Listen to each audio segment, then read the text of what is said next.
नमस्ते। I hope आप सब लोग अच्छे होंगे। देखिए, आज मैं एक ऐसे टॉपिक पे बात करने वाला हूँ जिससे शायद आप खुद को रिलेट कर पाओगे। आज अगर हमारे समाज में सबसे ज़्यादा कोई फ्रस्ट्रेट है, कोई परेशान है, कोई जूझ रहा है, तो वो युवा वर्ग है। ऐसा क्यों है?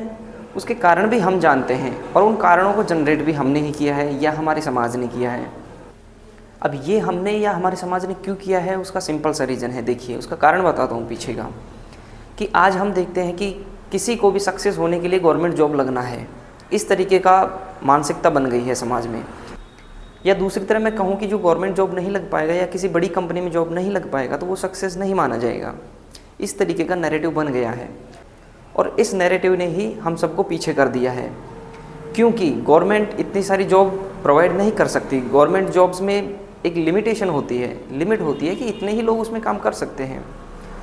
और आप देख रहे हो कि जनसंख्या किस स्तर से बढ़ रही है, जनसंख्या कहाँ तक पहुँच गई है। एक युवा वर्ग है, वो भी काफ़ी संख्या में बेरोजगार है। अब सिचुएशन ये क्रिएट हो जाती है कि काफ़ी सारे लोग या तो फ्रस्ट्रेट होकर किसी 2 नंबर के काम में लग जाते हैं या कि कुछ अपने साथ कुछ उल्टा सीधा कर लेते हैं।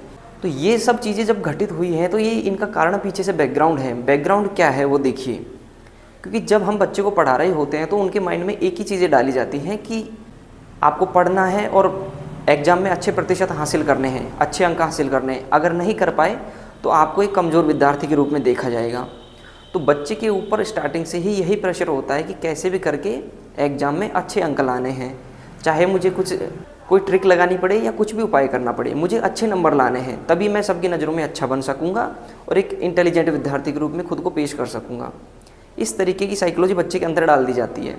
जहाँ उसको सब्जेक्ट चूज़ करने की बारी आती है तो वहाँ वो बच्चा जो 90+ बनाया है स्कोर 10th में, वो जनरली साइंस सब्जेक्ट चूज़ करेगा, साइंस, कॉमर्स, आर्ट्स को वो नहीं छुएगा। अब प्रॉब्लम क्रिएट होती है यहाँ से दूसरी, कि जिस बच्चे का इंटरेस्ट आर्ट्स में था, वो कुछ क्रिएटिव करना चाहता था, अब उसने चूँकि उसके 90% अंक आए थे, इस वजह से उसने साइंस ले लिया, तो उसने अपने ऊपर ही एक बोझ डाल लिया है। ओवरऑल इस तरीके की जब प्रक्रियाएं होती हैं कि बच्चे को सिर्फ अंकों के पीछे दौड़ाया जाता है, उसको ना तो उसको नैतिक मूल्य समझाए जाते, ना मानवीय मूल्य समझाए जाते, ना उसको कुछ क्रिएटिव सिखाया जाता है।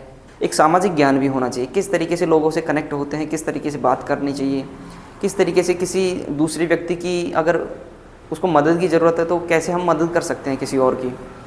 यूनिवर्सल डेवलपमेंट होना चाहिए बच्चे का। अगर यूनिवर्सल डेवलपमेंट होगा बच्चे का तो वो कहीं भी नहीं रुकेगा, वो अपने जीवन में उच्चतम शिखर पर पहुँचेगा, ज़रूर पहुँचेगा। और ये सारी प्रॉब्लम्स जो मैंने आपको बताई हैं, ये मैंने भी अपनी लाइफ में फेस की हैं अब तक की लाइफ में। और इन प्रॉब्लम्स को फेस करने के बाद मैंने ये रियलाइज़ किया है कि क्या मैं कुछ बेहतर कर सकता हूँ अपने समाज के लिए, अपने देश के लिए। अगर मैं एक कदम भी आगे बढ़ा देता हूँ तो मैं समझूंगा अपनी लाइफ में कि मैंने ठीक कर दिया, काफ़ी अच्छा कर दिया मैं।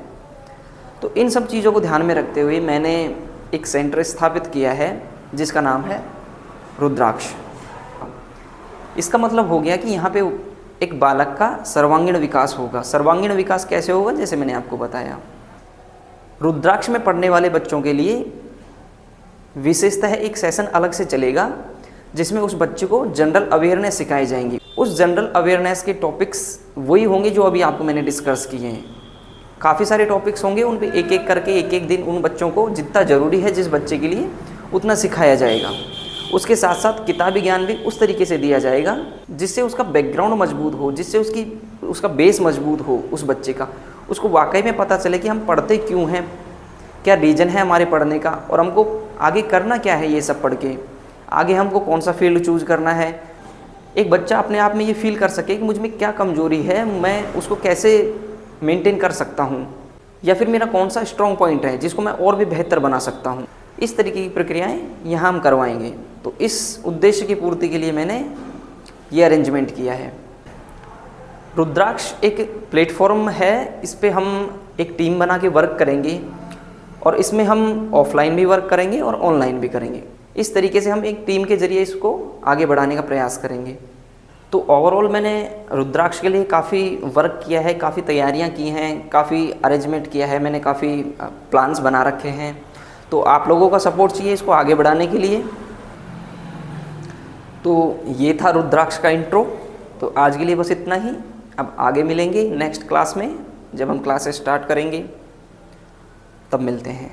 धन्यवाद।